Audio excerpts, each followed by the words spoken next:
Daily ఇంతమంది customers వస్తుంటారుగా, ఎవరు పెళ్లి చేసుకుంటాను కానీ ఇలాంటి మాటలు కానీ వస్తారు. ఎలాంటి వాళ్ళంటే ఐ లవ్ యూ, నాతో రాత్రంతా గడిపిన ప్రతి మగాడు చెప్పింది ఇదే. కొన్ని ఇంటర్వ్యూస్లలో మీరు ఎక్కడి నుంచి ఉంటున్నారు, ఏమేమి చేస్తున్నారు, ఎవ్రీథింగ్ చెప్తున్నారు కదా, దానివల్ల ఏం ప్రాబ్లం కావట్లేదా? కొన్నిసార్లు ప్రాబ్లం అనిపిస్తుంది, ఇది మీరేనా, సో ఎందుకు ఈ పని చేస్తున్నారు, ఇంత ఫేమ్ ఉంది, ఎందుకు వస్తున్నారు.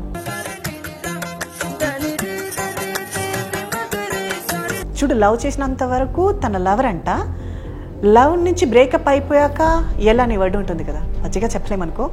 So bitch. ఇప్పుడు సమంత గారి వాయిస్ వల్ల ఇంటర్వ్యూస్ అవ్వడం వల్ల ఏమైనా ఆఫర్స్ వచ్చాయా? చాలా మంది అడుగుతుంటారు, ఇన్ని ఇంటర్వ్యూస్ ఇచ్చారు కదా, ఎందుకని రాలా. సో ఇంటర్వ్యూస్ ఇవ్వడం అనేది నా వర్క్, సో వాళ్ళు తీసుకోవడం తీసుకోకపోవడం అనేది వాళ్ళ వర్క్. మీ మీద అటాక్ చేసే వాళ్ళ దగ్గర నుంచి మీరు ఎలా సెక్యూర్ అవుతారు? ఎలా అంటే, ఫస్ట్ ఒక మగాడు నన్ను కొట్టాడు అనుకో, సో కొట్టాడు కదా అని నేను అక్కడి నుంచి భయపడి పారిపోవడం అలా చేయను. నా ప్రాణం పోయినా పర్వాలేదు, వాడి ప్రాణం తీసేయాలి. సమంత గారికి పెళ్ళెప్పుడు? వచ్చే జన్మలో మళ్ళీ చైతన్యం చేసుకుంటా.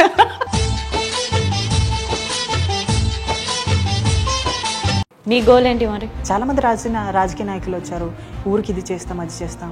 ఊరికి చేయకపోయినా పర్వాలేదు, మా ఊర్లో ఉన్న రామాలయానికి చేస్తే చాలు. నా మెయిన్ గోల్ అది.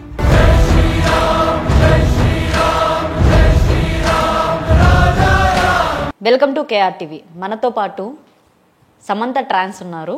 సో చాలా మందికి తెలుసు, యూట్యూబ్లో కానీ ఎక్కడ చూడు బాగా వైరల్ అవుతుంది, సమంత గారికి డబ్బింగ్ ఈవిడనే చెప్తుంది అని. సో నిజంగానేనా అబద్ధమా అని తెలుసుకుందాం తన మాటల్లోనే. హలో. హాయ్. ఎలా ఉన్నారు? నేను బాగున్నా, మీరు? బాగానే ఉన్నాను.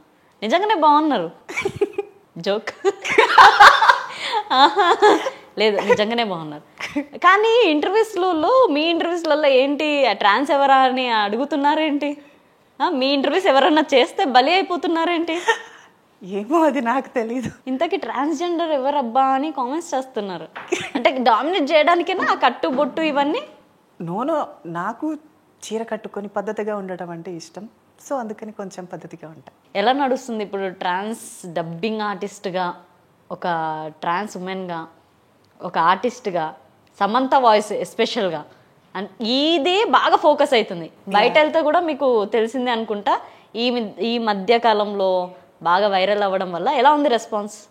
నాకు తెలిసి పబ్లిక్లో అయితే అంత పాజిటివ్గా ఉంది, సో దానికి నేను చాలా హ్యాపీ. ఈ మధ్యకాలంలో చాలామంది ఎలా మాట్లాడినా, సో ఎంత పద్ధతిగా ఉన్న వాళ్ళు నెగిటివ్ చేసి చూపిస్తున్నారు. సో నా విషయంలో అంత పాజిటివ్గా ఉంది, సో దానికి నేను చాలా హ్యాపీగా ఫీల్ అవుతున్నాను. ఓకే, బయట గుర్తుపట్టినప్పుడు ఏం మాట్లాడుతున్నారు మిమ్మల్ని?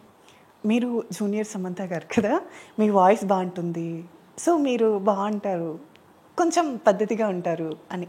కొంచెమే కొంచెం అంటే ఓకే, అంటే అందరిలా కాకుండా కొంచెం మంచిగా ఉంటారు అని చెప్తారు.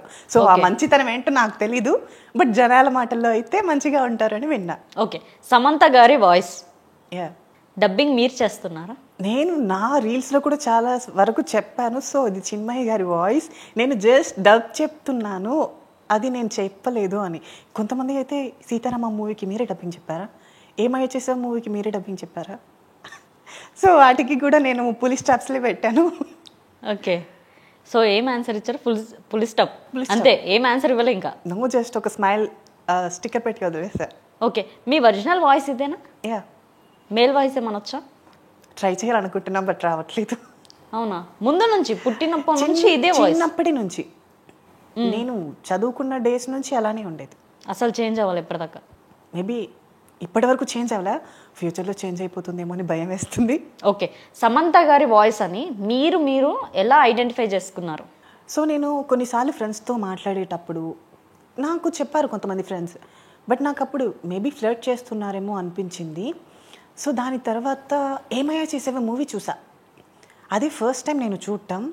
సో అప్పుడు నేను ఆ వాయిస్ చూసాక ఒక రీల్ చేసుకున్నా, యాస్టీస్గా కొంచెం దగ్గరగానే ఉంది వాయిస్. సో అప్పుడు కొంచెం రియలైజ్ అయ్యా, మేబీ అలా ఉందేమో వీళ్ళు అనడంలో, మేబీ కరెక్టే అనుకున్నా. అప్పటి నుంచి ట్రై చేశాను నేను ఆ వాయిస్ని. ఓకే, అప్పటి నుంచి ఈ డైలాగ్స్ అన్నీ ట్రై చేయడం ఓకే, లైవ్లో మీకు ఇష్టమైనది సమంత గారి వాయిస్ డైలాగ్ ఏదైనా? ఏమయ్య చేసావన్న ఫేవరెట్ మూవీ. ఓకే. సో ఎన్నిసార్లు చూసినా చూడాలి చూడాలి అనిపించేంత మేబీ అందులోందే. నీకు ముందే చెప్పాను కదా కార్తిక్, మా ఫ్యామిలీకి ఇవన్నీ నచ్చావు. మా నాన్నకు సినిమాలు అంటేనే నచ్చావు. నువ్వు సినిమాలు తీస్తా అంటున్నావు. జస్ట్ లీవ్ కార్తిక్, ఇవన్నీ వదిలే, ఎక్కడికైనా వెళ్ళిపోతాం. నేను ప్రేమించి చాలా పెద్ద తప్పు చేశా, ఇప్పటికైనా అర్థం చేసుకో.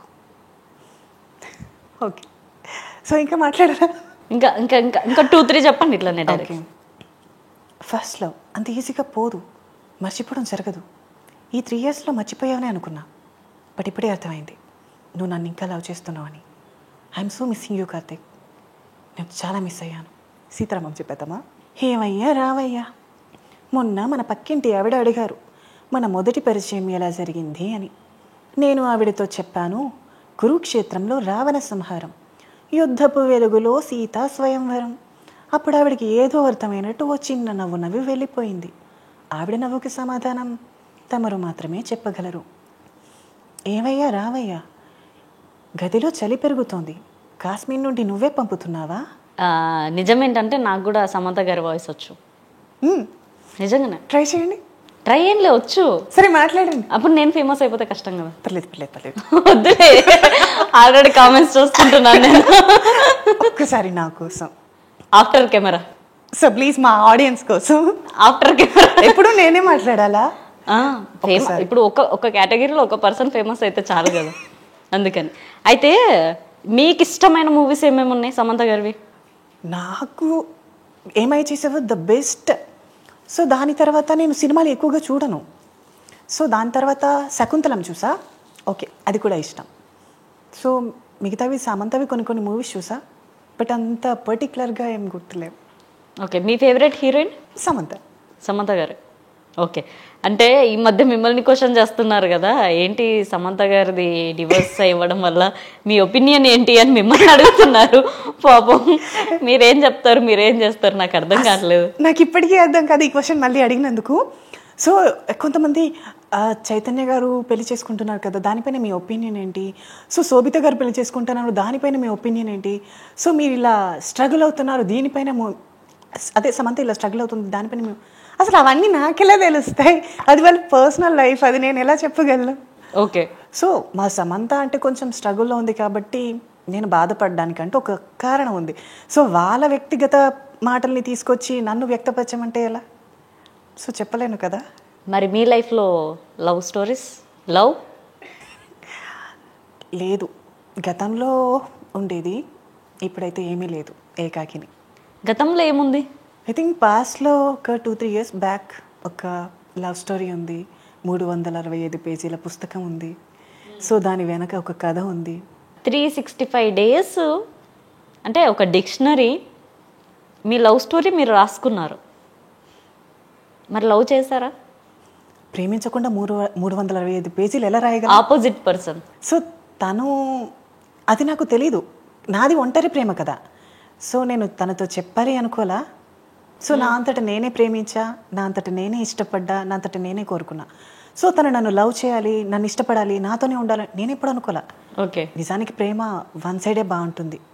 సో ఏ గొడవలు ఉండవు, మళ్ళీ మళ్ళీ చూడొచ్చు, మళ్ళీ మళ్ళీ మాట్లాడొచ్చు, ఇవన్నీ ఉంటాయి. అది తను కూడా నన్ను రిటర్న్ లవ్ చేస్తే, సో ఎవరితో మాట్లాడుతున్నావు, ఏం చేస్తున్నావు, ఎక్కడికి వెళ్తున్నావు, ఎలా ఉంటున్నావు, ఈ రెస్ట్రిక్షన్స్ అన్నీ కొంచెం బాధ అనిపిస్తాయి. కాబట్టి ఒంటరి ప్రేమ కథను ఎప్పటికీ ఇష్టపడతా. సో ఎప్పటికీ అలానే ఉంటా. ఓకే, మరి బ్రేకప్ ఎప్పుడైంది? నేను లవ్ ప్రపోజ్ చేద్దాం అనుకున్న టైంలో వాళ్ళ ఫ్రెండ్స్ నాకు చెప్పారు, సో తనకి వేరే వాళ్ళతో రిలేషన్ ఉంది అని. సో ప్రపోజ్ చేద్దాం అనుకున్న టైంలో ఇంకా చెప్పలే ఏమి. సో అక్కడితో నేను రియలైజ్ అయ్యా, సో ఎంతకాలం అని ప్రేమలో బాధపడుతూ కూర్చోవాలి. సో ప్రేమే జీవితం అనుకుంటే సరిపోదు. సో నా లైఫ్లో ప్రేమ అనేది జస్ట్ ఒక పార్ట్ అంతే. సో జీవితమే దానికి అంకితం నేను చేయలేదు, మళ్ళీ తిరిగి రావచ్చేమో అని రియలైజ్ అయ్యా. సో ప్రస్తుతం నాది ఒంటరి కదా. ఓకే, అంటే క్రష్ అనుకోవచ్చా? మేబీ గతం కదా, క్రష్ కూడా కాదేమోలే, గతాన్ని వదిలేయటమే మంచిది. ఎలా, ఎక్కడ పరిచయం, ఎలా పరిచయం? ఎప్పుడు మాట్లాడలే, ఎప్పుడు ఐ కాంటాక్ట్ కూడా ఇవ్వలే? చాలా జరిగాయి, చాలాసార్లు మాట్లాడుకున్నాం, చాలా వరకు తిరిగాం. సో తిరిగారు కూడానా? మరి వన్ సైడ్ లవ్ ఎలా అయింది? నేను తనకి ప్రపోజ్ చేయలే, యాజ్ ఏ ఫ్రెండ్ అనుకున్నాడు తను. మేబీ నేను ఇష్టపడుతున్నానని తనకు తెలుసు. ప్రపోజ్ చేయకుండా ఎవరు ఏది యాక్సెప్ట్ చేయలేము కదా. సో నేను చేస్తా అన్న టైంలో తను కూడా నాకు చెప్పలే. సో వాళ్ళ ఫ్రెండ్స్ చెప్పారు. వాళ్ళ ఫ్రెండ్స్ చెప్తే నేను తనని కూడా అడగలే. సో తనని కూడా అడగకుండా ఇంకా వదిలేసాను. కొన్ని పోస్టులలో చూసాను తనవి, ఓకే అని నేను రియలైజ్ అయ్యా. సో తను వేరే పర్సన్.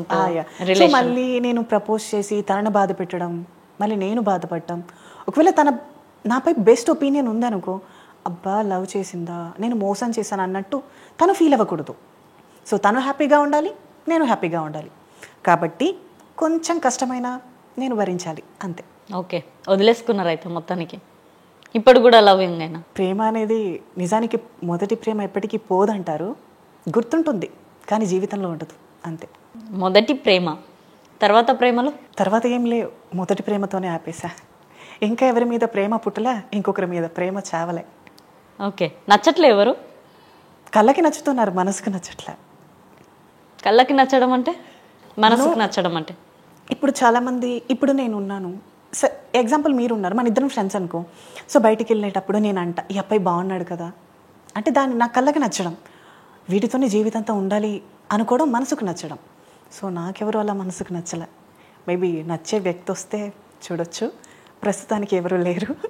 ఓకే, ప్రపోజల్స్ ఏం రావట్లే మరి? నో, అసలు నాకెవరు ప్రపోజ్ చేయట్లే, ఎందుకలా? మేబీ నేను అందంగా లేను అనుకుంటా. సో ఎవరైనా ప్రపోజ్ చేస్తే ఒక్కసారి చూడాలని ఉంది నాకు కూడా. అంటే ఇప్పటిదాకా ఎవరు ప్రపోజ్ చేయలే మీకు? చేయలే. ఎందుకని అలా? ఏమో తెలీదు, ఎవరి మనసులో ఏముంటుందో చెప్పలేం కదా. సో నాకైతే ప్రపోజల్స్ ఏమి రాలే. మీరు ఎవరికైనా చేస్తారా? నాకు అంత ధైర్యం ఉండదు. చెప్పాను కదా, నాది ఎప్పటికీ ఒంటరి ప్రేమే. ఒకవేళ ఇష్టపడ్డా నేను తనతో చెప్పను, మేబీ తను తెలుసుకుంటే బెటర్. ఓకే. సో ఈ కాలంలో ఏది చెప్పకుండా అర్థం కాదు అంటారు కదా, కానీ నేనైతే చెప్పలేను. ఓకే, ఈ లైఫ్ జర్నీ ఎన్ని ఇయర్స్ అవుతుంది ఒక ట్రాన్స్గా? 6 yearsలో మీరు ఫేస్ చేసిన అప్ అండ్ డౌన్స్? నిజానికి ఈ స్త్రీ పురుషుల కాలగమనంలో ఈ ట్రాన్స్ ఉమెన్ లైఫ్ చాలా కష్టమైనది, చాలా కష్టాలు ఉంటాయి. సో ఇప్పుడు ప్రతి ట్రాన్స్ ఉమెన్ కదా ఏదో ఒక కఠినమైన దానితోనే ఉంటుంది. సో అవన్నీ చెప్పినంత మాత్రం ఏం చేస్తారు జనాలు, అయ్యో పాపం అనుకుంటారు, మళ్ళీ వాళ్ళే తిరిగి నిందలేస్తారు. సో అవన్నీ అవసరం లేదు, ఎందుకంటే మాకన్నా కష్టాలు పడ్డ వాళ్ళు చాలామంది ఉన్నారు. ఒక ట్రాన్స్ ఉమెన్ లైఫే కష్టంలో ఉంది అంటే అది నిజం కాదు. మాకన్నా కష్టాలు పడుతున్న వాళ్ళు ఉన్నారు, కష్టపడ్డ వాళ్ళు కూడా ఉన్నారు. సో మా జీవితమే కష్టాల్లో ఉంది అనుకోవడం తప్పు. నేనైతే దాన్ని ఎప్పటికీ ఏకీభవించను. సో ట్రాన్స్ ఉమెన్ లైఫ్ కన్నా కఠినమైన జీవితాలు ఎప్పటికీ ఉంటాయి. అందరివి ఉంటాయి, అది నేను కూడా అగ్రీ చేస్తా. అందరివి ఉంటాయి, అందరి ప్రాబ్లమ్స్ అందరికి ఉంటాయి. ఒక ట్రాన్స్ ఉమెన్ అనేది ఏంటంటే ఇంట్లో దూరం చేసుకొని మరి బతుకుతూ ఉంటారు. అది మెయిన్. ఎలా అంటే కుటుంబానికి దూరంగా, ఫ్యామిలీ, ఫ్రెండ్స్ అండ్ కోలీగ్స్, ఇష్టపడ్డ వ్యక్తినే లైఫ్ అనుకుంటున్నారు. మన అనుకున్న వారు ఎవరు మనతో ఉండరు. మెయిన్ సపోర్ట్ చేసే పర్సన్ ఎవరు ఉండరు.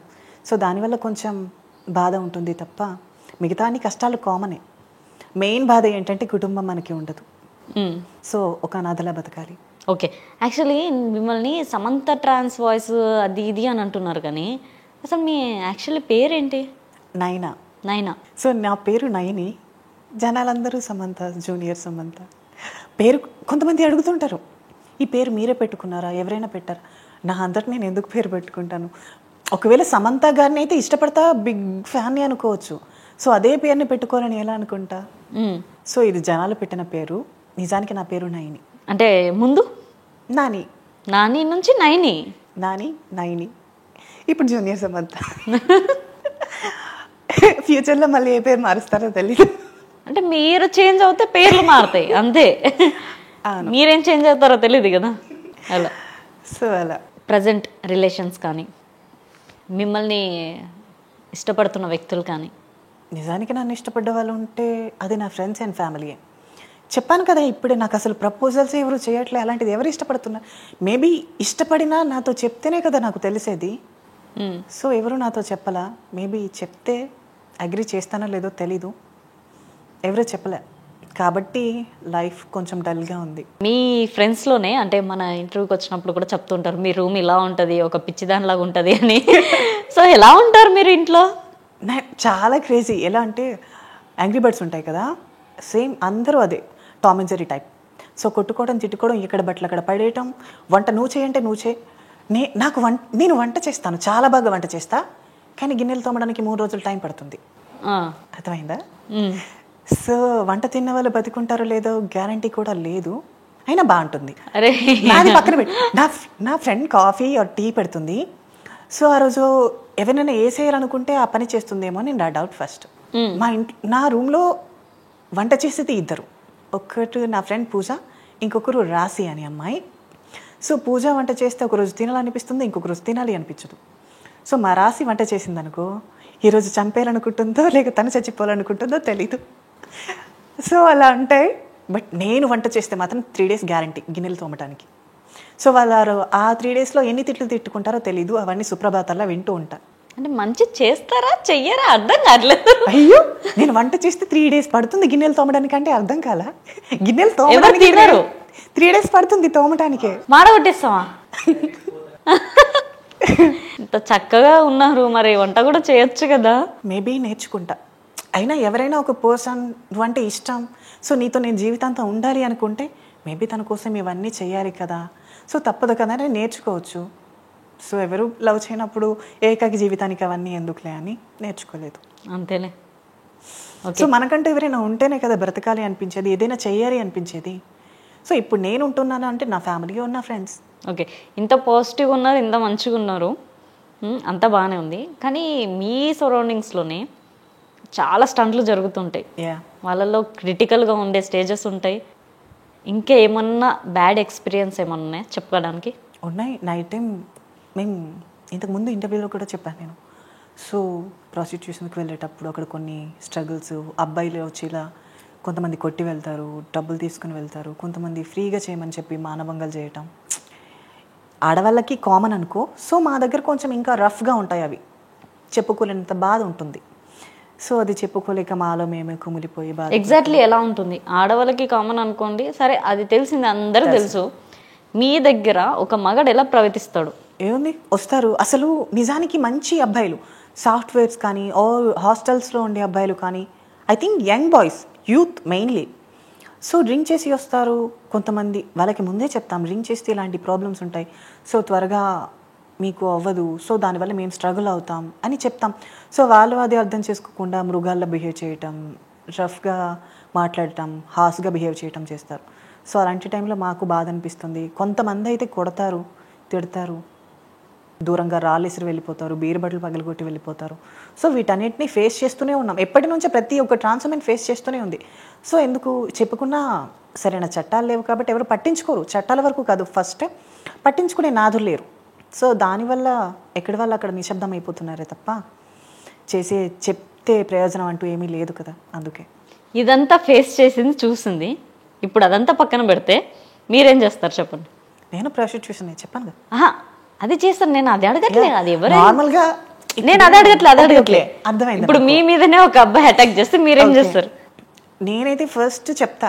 సో నాకు కోపం, నేను కెమెరా ముందు ఎంత కూల్గా ఉంటానో బయట కూడా కూల్గానే ఉంటా. సో ఎవరైనా ఇబ్బంది పెట్టి మాట్లాడినా లేక ఏదైనా హాస్గా బిహేవ్ చేసినా ఫస్ట్ ఒక 2-3 times చెప్తా నాకు ఇలా నచ్చదు. సో లేదంటే నేను అక్కడ నుంచి వెళ్ళిపోవడానికి ట్రై చేస్తా. కాదు కూడదని ఇబ్బంది పెట్టారనుకో తల పగలగొడతా. నాకు అది అలవాటే. సో భరించినంత వరకు ఖచ్చితంగా భరిస్తా. సో ఒక స్త్రీలో అయినా పురుషుల్లో అయినా సరే ఏదో ఒక రూపం ఉండే ఉంటుంది. సో నేను ఎంత ప్రశాంతంగా ఉంటే పార్వతిలో ఉంటానో, కోపం వస్తే కాళికను కూడా అవుతాను. ఓకే, ఎన్ని ఇన్సిడెంట్లు అయినాయి ఇప్పటిదాకా? ఏమో, ఐ థింక్ చాలా అయ్యాయి, కౌంట్లెస్. కొట్టారా బాగా? తప్పదు, తప్పు చేస్తే ఎవరైనా 6 అనుభవించాల్సిందే. ఏ విధంగా కొడతారు? పక్కన ఏం కనిపిస్తే దాంతో కొడతా.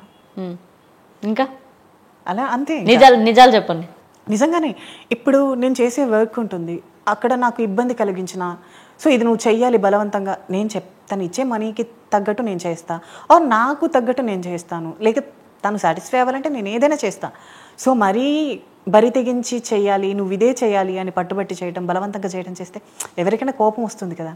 సో అలాంటి టైంలో చెప్తా, నేను అంత ఈజీగా చేయి వేయలేం కదా. సో వద్దు, ఇలా కరెక్ట్ కాదు అని చెప్తా 2-3 సార్లు. వినలేదనుకో అప్పుడు మీ మీద అటాక్ చేసే వాళ్ళ దగ్గర నుంచి మీరు ఎలా సెక్యూర్ అవుతారు? ఎలా అంటే ఫస్ట్ ఒక మగాడు నన్ను కొట్టాడు అనుకో, సో కొట్టాడు కదా నేను అక్కడి నుంచి భయపడి పారిపోవడం అలా చేయను. నా ప్రాణం పోయినా పర్వాలేదు, వాడి ప్రాణం తీసేయాలి. నా మీద ఒక్క దెబ్బ పడింది, వాడి మీద ఒక్క దెబ్బకి కూడా కొట్టలేనా నేను? సరే మగాడు ఒక దెబ్బ కొట్టాడు, తిరిగి ఒక్క దెబ్బ కూడా కొట్టలేనా? అంతేగాని వెనకడుగు వేసైతే వెనక్కి వెళ్ళను. ఖచ్చితంగా వాడిని కొట్టాలి, అక్కడి నుంచి వెళ్ళాలి.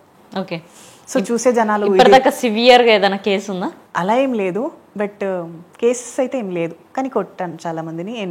చాలా ఇన్సిడెంట్స్. కేసెస్ మీన్స్ కేసు పెట్టేదాకా ఫైల్ దాకా కాదు, మీకు అనిపించిన దానిలో ఇంత క్రిటికల్గా చేయడం కానీ. ఒక అబ్బాయిని ఐ థింక్ బీర్ బాటిల్తో తన ఫేస్ కట్ అయింది. దాని తర్వాత చాలా బాధపడ్డా. సో తను చేసినప్పుడు ఆ కోపంలో తను చేసిన దానికి అంత కోపం వచ్చి చేశాను తప్ప, మళ్ళీ దాని తర్వాత అయ్యో చేయకపోయింటే బాగుండేదేమో. మళ్ళీ దాని తర్వాత రియలైజేషన్ ఎలా తెలుసా, ఆ ప్లేస్లో నేను ఉన్నాను కాబట్టి సరిపోయింది, అదో ఒక ఆడపిల్ల ఉంటే ఏం చేస్తాడు అని ఒక థాట్ వస్తుంది చూడు. అప్పుడు నేను చేసింది తప్పు కాదు, కరెక్ట్గానే చేశాను. ఇప్పుడు నేను నా ఉపాధి కొరకు నేను అక్కడికి వెళ్ళి జీవిస్తున్నా, పని చేసుకుంటూ.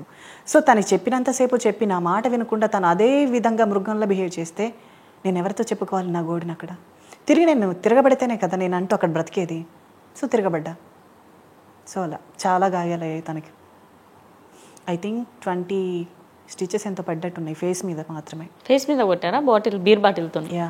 డేంజర్ అయితే అలా ఏం లేదు, నిజానికి ఆడపిల్లల్లో కూడా ఇలా ఉంటే బాగుండు. సో ప్రతి మగాడి చేతిలో బలి కాకుండా ఉండేవారేమో.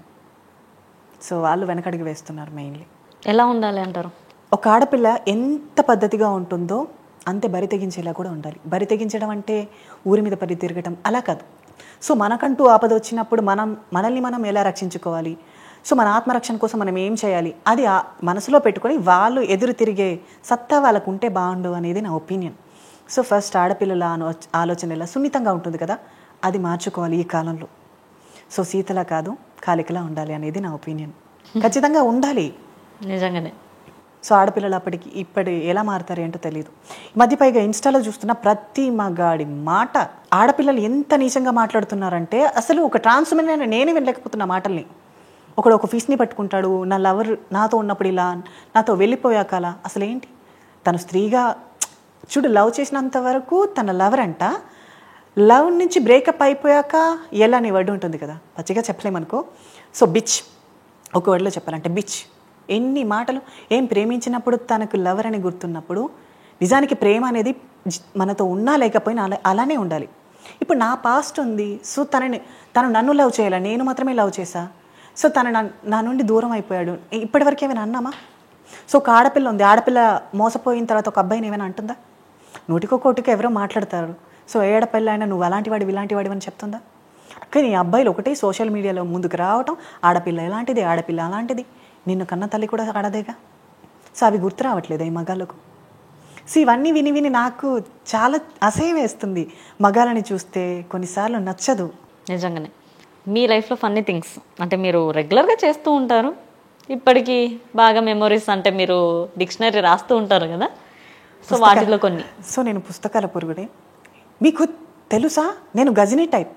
సో ఇప్పుడు నా కళ్ళ ముందు ఎవరైనా ఉన్నారనుకో, ఒక 2-3 మినిట్స్ మాట్లాడి మళ్ళీ రిటర్న్ వచ్చి మళ్ళీ మాట్లాడితే నాకు గుర్తుంటారు వాళ్ళు. మేబీ మెమరీ లాస్ పేషెంట్ అనుకుంటా. పుస్తకాల్లో రాసింది కూడా ఇవాళ రాసుకున్నది అసలు నిన్న ఏం రాశాను అది కూడా గుర్తుండదు నాకు. మళ్ళీ పేజ్ చూడాలి, అప్పుడు చదువుకుంటే ఓకే ఇది రాశాను నేనే. సో అలా నేను ఇంట్లో ఉన్నప్పుడు కొంచెం క్రిటికల్గా ఉంటాను నేను ఇంట్లో. సో ఎప్పుడు యాంగ్రీ బర్డ్లా ఉంటా. సో నేను అలా ఉండకపోతే వీళ్ళు ఇంట్లో పని చెయ్యరు. సో ఇల్లు క్లీన్ చేయరు, కిచెన్ క్లీన్ చేయరు, వంట చేయరు. సో ఆ పాత్రలు అక్కడ వదిలేస్తారు. సో అవన్నీ అయిపోయిన తర్వాత కొంచెం జోవియల్గా బిహేవ్ చేస్తా. సో అంతవరకు కొంచెం ఫేస్ ఏదో కోల్పోయినట్టు పెట్టుకుని ఉంటా. అన్నీ అయిపోయాక అప్పుడు మూడ్లోకి వస్తా. ఇంకా యాక్టివ్గా ఉంటే మీరు చేయాల్సి వస్తుందా? మేబీ నా చేయిస్తే. ఓకే, ఎంతమంది ఉంటారు ఇంట్లో? మేము 5 మెంబర్స్ ఉంటాం. అంటే అందరూ మీ కిందనేనా? అందరం ఫ్రెండ్స్ మేము. సో చాలా ఫ్రెండ్లీగా ఉంటారు వాళ్ళు కూడా. సో నిజానికి ఫ్యామిలీ నుండి దూరం అయ్యాక మరో ఫ్యామిలీ దొరికింది అనుకుంటే ఇదే. సో అక్కడ ఎంత ప్రేమ ఉందో ఇక్కడ అదే ప్రేమను పొందుతున్నా. ఇప్పుడు సమంత గారి వాయిస్ వల్ల ఇంటర్వ్యూస్ అవ్వడం వల్ల ఏమైనా ఆఫర్స్ వచ్చాయా? ప్రస్తుతానికి ఏమి రాలా, మేబీ వస్తే చేయొచ్చు. సో చాలామంది అడుగుతుంటారు, ఇన్ని ఇంటర్వ్యూస్ ఇచ్చారు కదా ఎందుకని రాలా? సో ఇంటర్వ్యూస్ ఇవ్వడం అనేది నా వర్క్. సో వాళ్ళు తీసుకోకపోవడం అనేది వాళ్ళ అభిప్రాయం కదా. సో అది నేను చెప్పలేను. మేబీ అవకాశాలు అనేవి తొందరగా రావు అందరికీ. సో అందులో ఒక ట్రాన్స్ ఉమెన్ నాకు వస్తుందో రాదో తెలీదు. సో దానికోసం ఎందుకు, నా పోరాటం అంటూ నేను చేస్తున్నాను, నా కోరిక మేరకు నేను ప్రయత్నిస్తాను, మిగతాది దేవుడి ఇష్టం. సో గాడ్ నోస్ బెస్ట్ కదా. మీ విషయంలో జీవితంలో కావాల్సింది ఏంటి? ముఖ్యంగా జీవితంలో అందరికీ కావాల్సింది ఒక సరైన మెచ్యూరిటీ. ఈ కాలంలో మెచ్యూరిటీ లెవెల్స్ ఎవరికి లేవనేవి నా. So best and biggest thing, ఎవరికి మెచ్యూరిటీ లెవెల్ లేదనే అనుకుంటున్నాను. మెచ్యూరిటీ అంటే మీ విషయంలో? సో ఏ పనిలో అయినా ఏకాగ్రతగా ఉండాలి. సో తను ఏదైనా అనుకుంటున్నారో అంటే అది ఖచ్చితంగా చేయాలి అనే తపన ఉండాలి. సో అది జనాలకు ఈ మధ్య లేదు అని అనుకుంటున్నా. ఇన్స్టాలో చూస్తే చిన్న చిన్న పిల్లలు వాళ్ళు మాట్లాడే బూతు మాటలు ఏంటి, వాళ్ళు బిహేవ్ చేసే బిహేవియర్ ఏంటి. సో ఇటు చూస్తే ఆడపిల్లలు, అటు చూస్తే అబ్బాయిలు, ఇటు చూస్తే చిన్నపిల్లలు, అటు చూస్తే వృద్ధులు. సో వీళ్ళందరినీ చూస్తుంటే మెచ్యూరిటీ లెవెల్ ఎక్కడుందని అనుకోవాలి నేను. సో వయసుకు మించిన మాటలు చిన్నపిల్లలకి, వయసుకు తగ్గించిన మాటలు పెద్దవాళ్ళకి. సో ఏం చేయకూడదు ఆ పనులు చేయాల్సినవి ఆడపిల్లలు చేస్తున్నారు. సో ఏం చేయాలో అవి చేయాలో ఆ మగవాళ్ళు చేయట్లేదు. ఫ్యామిలీని పోషించాల్సిన బాధ్యత మగాళ్ళది. సో అదంతా వదిలేసి ఊర్ల మీద పడి రోడ్ల మీద తిరిగి ఏదేదో మాటలు మాట్లాడుతూ కూర్చుంటున్నారు. ఓకే, ఇంకా ఆడపిల్లని అంటారా, బాధ్యతగా చూసుకోవాల్సిన అమ్మ నాన్నలను గాలికి వదిలేసి ఎక్కడెక్కడో తిరుగుతున్నారు. మళ్ళీ ప్రతి ఒక్క ఆడపిల్ల అనుకుంటారేమో, కాదు. సో ఎవరైతే ఈ పద్ధతులను పాటిస్తున్నారో వాళ్ళకి మాత్రమే. సో మంచిగా ఉన్న ఆడపిల్లలు ఇప్పుడు మంచిగానే ఉండండి. సమంత గారికి పెళ్ళెప్పుడు? వచ్చే జన్మలో మళ్ళీ చైతన్యం చేసుకుంటా. ఏంటి? వచ్చే జన్మలో మళ్ళీ చైతన్య గారిని చేసుకుంటా. మీరా వచ్చే జన్మలో చైతన్య గారిని పెళ్లి చేసుకుంటారు? 7 జన్మల బంధం కదా. సో ఈ జన్మలో మధ్యలో ఆగిపోయింది, వచ్చే జన్మలో మళ్ళీ ముగింపు వరకు ఉంటా. సో వచ్చే జన్మలో చూసుకుందాం. వచ్చే జన్మలో మీరు పెళ్లి. సో ఈ జూనియర్ సమంతకి వరుడు కావాలి అంటే మేబీ స్వయంవరం నాకు నేనే ఏర్పాటు చేసుకోవాలి. ఎవరు రాడు లేకపోతే. సో నా ఫ్రెండ్స్ స్వయంవరం ఏర్పాటు చేసిన వస్తారా తెలీదు. నా ఫ్రెండ్స్కి చెప్పి స్వయంవరానికి సో పక్కింటి రాజుల్ని, పొరుగింటి రాజుల్ని, పక్క రాజ్యపు రాజుల్ని తీసుకురమ్మని చెప్పాలి. చూద్దాం నా స్వయంవరం ఎప్పుడు. మీరు కూడా వచ్చేయండి. నేనెందుకు? వరుణ్ణి చూడాలిగా, బాగున్నాడో లేదు. ఓకే, అంతేగా, ఇంకేం తేడా మాట్లాడలే కదా. సో వరుడు అందరికీ అప్ప రాజులా ఉన్నాడు, నీకు సరైన చూడు అని ఎవరైనా చెప్తే నాకు కూడా ఆనందంగా ఉంటుంది కదా. సో అందుకు. ఓకే, లేదంటే పేపర్లో ఆడించుకుంటాలే వరుడు కావాలను అని. Maybe better. మీ అందరికీ ఆ కష్టం ఎందుకు? డైలీ ఇంతమంది కస్టమర్స్ వస్తుంటారుగా, ఎవరు పెళ్లి చేసుకుంటాను కానీ ఇలాంటి మాటలు కానీ వస్తారు. ఎలాంటి వాళ్ళంటే సువాసన తెరవాడినట్టు. సో ఆ తుమ్మెద కాసేపు ఉండి వెళ్ళిపోతుంది కదా, అదే టైప్. నేను ఒక పువ్వుని, మిగతా వాళ్ళందరూ సీతకొక చిలుకలు. సో వచ్చి వెళ్ళిపోవటమే. ప్రేమ, పెళ్ళి అవన్నీ నార్మల్గా మాట్లాడే మాటలే. ఎప్పుడు గుండెకు తగిలేలా ఎవరు చెప్పలే, ఎవరు మాట్లాడలే. ఓకే, ఏంటి లవ్ మీద ఒపీనియన్ మరి? ప్రేమ అంటేనే ఒక గుడ్డిది, నేను అది ఎప్పటికీ నమ్మను. సో ఇప్పటి కాలం లవ్ అంటే స్పెషల్గా నేను చెప్పక్కర్లేదు, ప్రతి ఒక్కరూ అనుభవిస్తూనే ఉన్నారు, అనుభవిస్తూనే ఉంటారు. కాబట్టి చూద్దాం నా జీవితంలో నన్ను ప్రేమించే కఠినాత్ముడు ఎప్పుడు వస్తాడో అని. ఓకే, లవ్ చేస్తారైతే మేబీ ఎవరి మనసు ఎప్పుడు ఎలా ఉంటుందో చెప్పలేం. సో నిమిషానికి తగ్గట్టు మనసు మారిపోతుంది. ఏమో ఇప్పుడు ఈ ఇంటర్వ్యూలో నేను లవ్ చేయను ఎవరిని అని చెప్పాను అనుకో, బయటికి వెళ్ళగానే ఎవరైనా నా మనసుకు నచ్చితే అప్పుడు తప్పు కదా. కాబట్టి ప్రేమిస్తా, కానీ ఎప్పుడు ప్రేమిస్తానో ఎవరిని ప్రేమిస్తానో తెలీదు. కొన్ని ఇంటర్వ్యూస్లలో మీరు ఎక్కడి నుంచి ఉంటున్నారు, ఏమేమి చేస్తున్నారు, ఎవ్రీథింగ్ చెప్తున్నారు కదా, దానివల్ల ఏం ప్రాబ్లం కావట్లేదా? కొన్నిసార్లు నిజానికి చెప్పాలి అని ఎవరం అనుకుంటాం చెప్పండి, వాళ్ళు అడుగుతున్నారు. సో ఈ యాంకర్స్ పదే పదే మీరు ఎక్కడ ఉంటారు, ఒక ట్రాన్స్ ఉమెన్ లైఫ్ ఎలా ఉంటుందో తెలుసు, ఎక్కడ నుంచి మొదలవుతుందో ఎక్కడ ముగుస్తుందో కూడా వాళ్ళకి తెలుసు. తెలిసి కూడా అదే పనిగా అదే క్వశ్చన్స్ని అడిగితే చెప్పాక ఏం చేస్తాం. సో ఒకటి ఏమనిపిస్తుంది అన్నట్టు, అలా మా లైఫ్ ఎలాగో స్పాయిల్ అయిపోయింది, ఇప్పుడు దాచుకొని ఏం లాభం, వీళ్ళు చెప్పకపోయినా అడుగుతూనే ఉంటారు, మళ్ళీ మళ్ళీ అడుగుతూనే ఉంటారు, ఒక్కసారి చెప్పేస్తే దానికి పులి స్టాప్ అయిపోద్ది కదా. సో అందుకని చెప్పాల్సి వచ్చింది తప్ప నా అంతటా నేను ఎప్పుడూ చెప్పలే. సో నేను ఇలా చెప్పాలి అనుకుంటున్నాను, ఎవరికి ఉంటుంది ఆ కోరిక. సో చేసే వృత్తిని అంత ఎక్స్ప్లెయిన్ చేసేంత ధైర్యం నాకంటూ ఉందా? దానివల్ల మీకేం ప్రాబ్లం కావట్లేదా? కొన్నిసార్లు ప్రాబ్లం అనిపిస్తుంది, ఇది మీరేనా, సో ఎందుకు ఈ పని చేస్తున్నారు, ఇంత ఫేమ్ ఉంది ఎందుకు వస్తున్నారు అని మాట్లాడతారు. అలాంటి టైంలో కొంచెం బాధ అనిపిస్తుంది. సో మేబీ అలా చెప్పకపోయింటే బాగుండేది, వీళ్ళు ఇలా చూసి నన్ను అడిగేవారు కాదేమో అని. కానీ అలవాటైపోయింది జనాలు మాట్లాడే మాటలు, నేను అనుభవించిన అనుభవాలు. ఓకే, మీ గోల్ ఏంటి మరి? నా లైఫ్లో ఫస్ట్ 2 గోల్స్ ఉండేవి.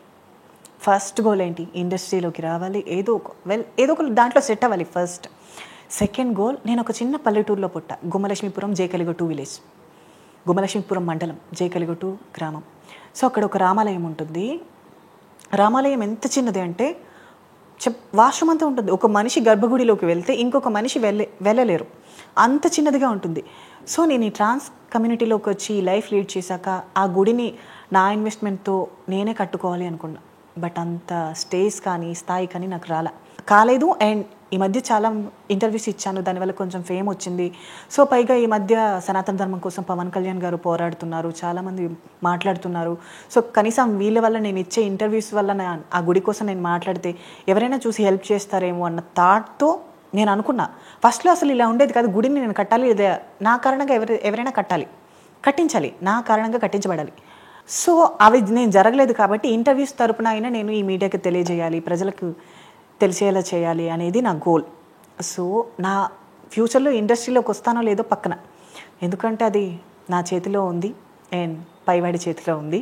నేను గట్టిగా అనుకోవాలి అండ్ ఎదుటి వాళ్ళు కూడా గట్టిగా అనుకోవాలి అనుకో. సో నా జీవితంలో గట్టి గోల్ అంటూ ఉంటే మా ఊర్లో ఉన్న రామాలయం నిర్మించబడాలి. ఓకే, నేను చనిపోయి ఆఖరి క్షణంలో చూసేయాలి రాముడిని. సో ఒక్కొక్కసారి రాముడు ఇంకా అరణ్యంలో ఉన్నాడేమో అన్న ఫీల్ వస్తుంది. మా ఊరిలోకి వెళ్తే ఆ గుడిని చూడాలంటే ఏడుపు వస్తుంది నాకు. నిజానికి దేవుడు మనల్ని చూసి ఏడవాలి కదా, సో నరులకి ఇన్ని కష్టమా అని. సో నేను రాముని చూస్తే ఏడవలసిన స్థితి వచ్చింది మా ఊరిలో. సో మా ఊర్లో ఎవరైనా రామాలయం కట్టిస్తే చూడాలని ఉంది. సో ఏ రాజకీయ నాయకులైనా, చాలామంది రాజకీయ నాయకులు వచ్చారు, ఊరికి ఇది చేస్తాం అది చేస్తాం. ఊరికి చేయకపోయినా పర్వాలేదు, మా ఊర్లో ఉన్న రామాలయానికి చేస్తే చాలు. నా మెయిన్ గోల్ అది.